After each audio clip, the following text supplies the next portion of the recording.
standing around talking to people in Irondequoit for over half a century. And next week, there's someone you should know will be retiring. Now, we should mention that while Tony was standing around talking, he was also listening to people, and he was cutting their hair.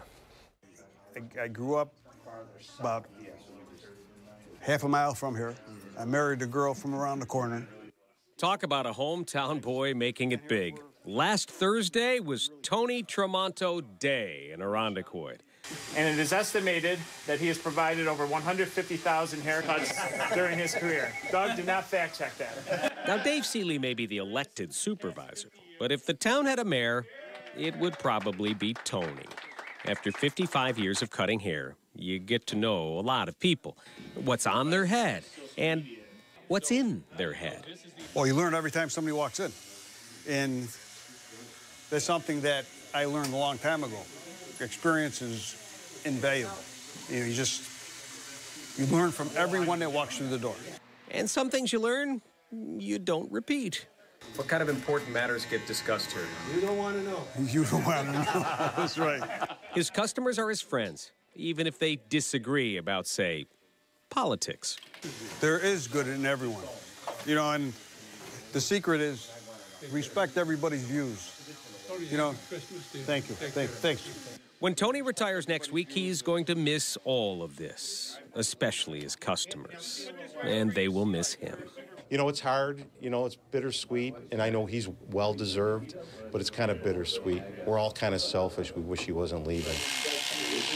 Tony's cut the hair of some famous people. Boxer Carmen Basilio, Bishop Matthew Clark, Tom Golisano, and hey, isn't that Toby Motika? Coming to see Tony is just a visit to a friend, just someone to catch up with, show him pictures of my kids, talk baseball, talk sports, talk life. The joke is that your haircut was better if you were a Yankees fan, but the truth is, Tony's given all of his customers his best.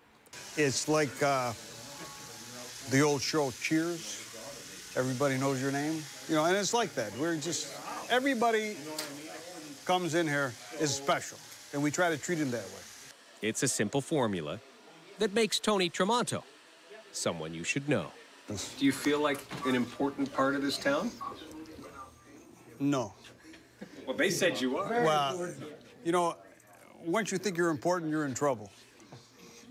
You know, I mean, once you think you're bigger than what you are. Tony's son, Tony Tramonto III, let me know about his dad's retirement. He says growing up with a dad who knew everybody in town made getting away with anything very difficult. So what's next for Tony? Well, that's a big question because there's some bets that he will be back at the shop cutting hair again in 2 weeks after he retires. He says his wife won't allow that. She wants him home. They plan to travel, and that's what he says he's going to do. He'll be sitting in the chair next time. That's right, sitting in it. Yeah. Great story.